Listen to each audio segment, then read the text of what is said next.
We've got some news. Let's talk about this little thing called The Line. Now, there is a Brazilian VR developer, Arvor. They've just won an Emmy Award for Outstanding Innovation in Interactive Programming for their VR narrative, The Line, which released on July 9th this year. It's available on Quest, and it's touted to be one of the best narrative experience available on the headset. It's also on Steam, but you can play it with hand tracking on the Quest. So that's kind of one of the big deals I think about it. It's only like 15 minutes long. It's $5. It's a story set in a scale model of 1940s Sao Paulo, and it follows this little character, Pedro. Super cute. He's a little miniature doll / newspaper delivery person. He runs the same route around the model every day, but he leaves a flower outside the house of Rosa, this girl he loves, each time. It's a very cute tale with great attention to detail. I gotta tell you guys, I was so interested in this. I was trying to find it. This thing is hard to find. You type The Line Really? into Steam, you type The Line VR, it does not come up on Steam. You have to go dig for this thing. Has anyone here even heard of it? No. Haven't even So, heard of it. when you say Quest, do you mean like with the link, like PC? Or, No. I mean, what am I saying? No, Like, native you know Quest. what I mean? Yeah. Like, is it so It's like it's in the on the actual Oculus Quest store? store. It's on It's on the there. Oculus store. $5. I was thinking about you when I saw this, and so I actually went through the experience today. But you were talking about the short films. So I think you would love this Hmm. just to check it out. But when I don't even know how to express, but it deserved the Emmy. It's not the most amazing experience in terms of graphics or even storyline, but for some reason the way they built the room scale, they want you to use room scale, they want you to use hand tracking, and something about that just made it such a magical little experience for me. You're using your actual hands to interact. You're crawling around your room at points, you're walking around your room, and it's a great experience. Anyone out there who's like, oh, $5, if you have a Quest, I would say it's definitely worth it. If you're getting it on Steam, I don't know if with controllers it's going to be quite the same experience, but I would say it's worth it and it's cool to check it out. It's just a little short, but there's something about it. It takes you through the scale. So, like, I don't want to give away too many spoilers here, but it takes you through things in just such an interesting little way that I had a blast with the 15 minutes that I did it.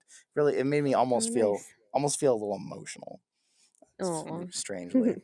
And Jay's Yeah, there's heart some threw cute ones three out sizes there. that day. So now it is a size 3. Yeah. The Line, you guys, I would say if either you want to check it out, it's $5. You're only gonna get 15 minutes. It's only probably gonna be a one-time experience, but I think it's worth it. I've played a Yeah. few of those narrative based things, both like fictional and historical, and I think they're definitely an awesome way to utilize VR. Like one of them was a there was a World War II experience on the Oculus Store where you're in a bomber and you're taking place of a World War II reporter that took a trip over Nazi Germany inside of Oh, a bomber, Oh, and it wow. was crazy, and it wasn't that long, but you got to hear the old actual recordings of the people talking in the plane and how they reacted to everything, and the sounds of the explosions and everything, and just the immersion paired with the story, paired with the fact that you were sitting there safe, but this was stuff that people actually went through. So I think it's a really good way to like kind of like live history and different stories like that. Oh, yeah, that would be cool for like history. Yeah. It is. And a lot of people who are newer to VR haven't gotten these experiences because, like, when I had a Gear VR, this was kind of like all you did with it was this kind of stuff. And I've been through a lot of them, and The Line definitely stands out as a unique one. And the one you're talking about sounds really cool. So Yeah. I definitely recommend if you're out there and you've done VR, you haven't done any of the films, the short films, that kind of stuff, check it out. It's surprisingly good. and Uh, it's nice that it's getting recognition for it too. Like the Emmys, yeah. that's a big Yeah. deal. No wonder it's won the Outstanding Innovation Emmy. I mean, this is a really good new medium for showing these different experiences, Yeah. way more than you can do on a flat screen experience. It really Right. sucks you into it. I think that we're going to see increasing amounts of these types of things in the future just because it is such a good way to give that experience to the viewers. Yeah.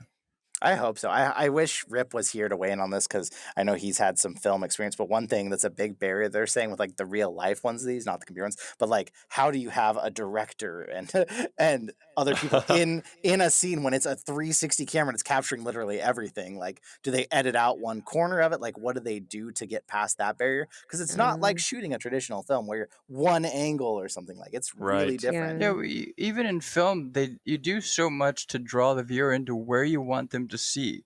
Like, where do you want the viewer to look in, even in this one individual frame? And I think it's just a more advanced version of that. You know, like you don't want everything to be so fast that you miss it, but you want it to not linger too long. But you just really want to, like, On that balance.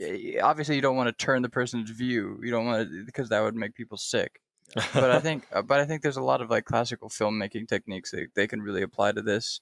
And I mean, they do things in, when it comes to directing, they, in animated films and that sort of thing, they've had to tackle a lot of those things already. So I think they can do it, and I think they can think of a lot of really cool new ways to do it as well, with like sound. Yeah. Good directional sound. Yeah. Right.